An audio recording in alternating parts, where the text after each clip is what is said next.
गांव के किनारे मिट्टी का छोटा सा घर, बाहर टंगी पुरानी लालटेन, आंगन में पड़ी टूटी चारपाई और पास ही खड़ी एक पुरानी बैलगाड़ी। यही था किसान हरिराम का संसार। सुबह अंधेरा रहते ही उसकी पत्नी गोमती ही ठंड में चूल्हा जलाती, ताजा चाय बनाती और कहती, सुनिए, आज बाजार में अच्छे दाम मिल जाए तो थोड़ा आटा, चीनी और बच्चों के लिए गुड़ भी ले आइए। हरिराम सिर हिलाकर जवाब देता, हाँ, पर पहले सब्जी बिक जाए फिर देखेंगे।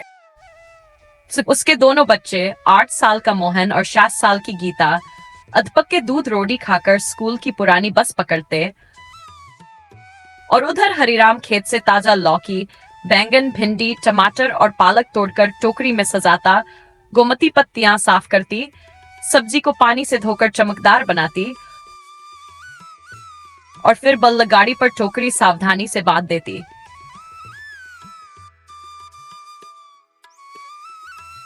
रास्ता आसान नहीं था। 8 किलोमीटर दूर कस्बे की मंडी तक कच्ची सड़क, कहीं कीड़ कहीं पत्थर। कई बार गाड़ी का पहिया दलदल में धंस जाता, बैलों को ज्यादा खींचना पड़ता, कभी कोई पत्थर लगकर पहिया अटक जाता, फिर दोनों मिलकर धक्का लगाते। मंडी पहुंचते ही दलाल घेर लेते। हरिराम, आज दाम गिर गए हैं, 5 रुपये किलो से ज्यादा नहीं देंगे।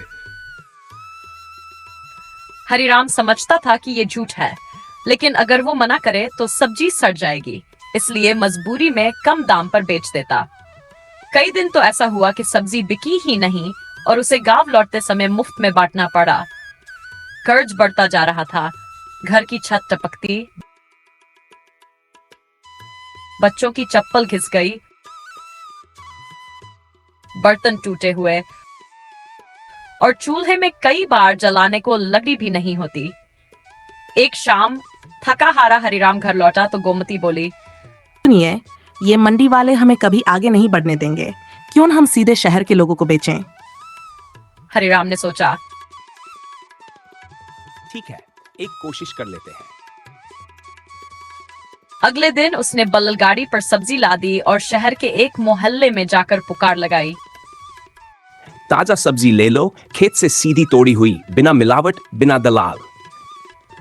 पहले लोग अनसुना कर देते, कोई कहता, अरे हम तो सामान सीधे सुपरमार्केट से ही खरीदते हैं। लेकिन एक बुजुर्ग महिला ने आकर सब्जी खरीदी और बोली, बेटा, ये तो सच में ताजी है, कल फिर आना। हरिराम रोज उसी मोहल्ले में जाने लगा। धीरे धीरे लोग उसके ग्राहक बनते गए, क्योंकि वह हमेशा सही नाप देता, भाव ज्यादा नहीं रखता और ताजा माल लाता। उसकी पत्नी ने सुझाव दिया कि रोज रोज मोल भाव से बचने के लिए अलग अलग पैकेट बना दे, 10 रुपये, 20 रुपये, 23 रुपये के। ये तरीका चल पड़ा। अब लोग घर के बाहर रखी टोकरी से सब्जी लेकर पैसे रख जाते।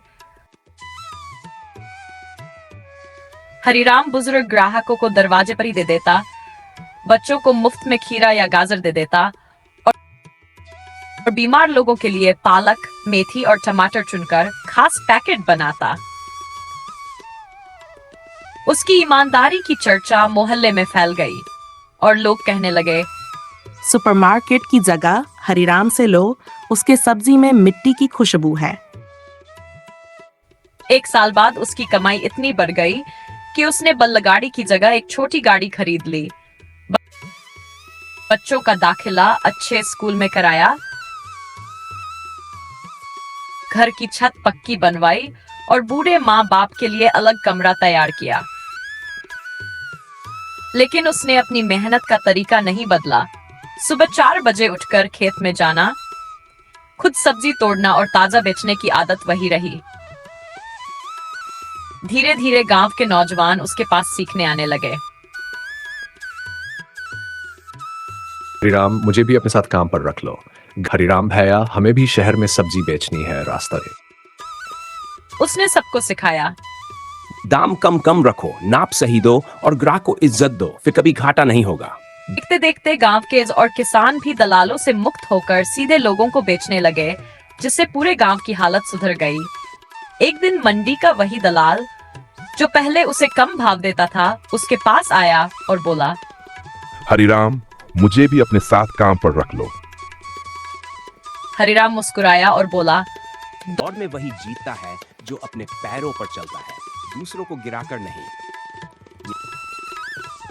अब गांव के लोग गर्व से कहते, हमारे गांव का हरिराम, जिसने ईमानदारी से सब्जी बेचकर हम सबको जीना सिखाया। धीरे धीरे उसका नाम पास के कस्बों और शहरों तक फैल गया, यहाँ तक कि एक स्थानीय अखबार ने उसकी मेहनत की कहानी छापी।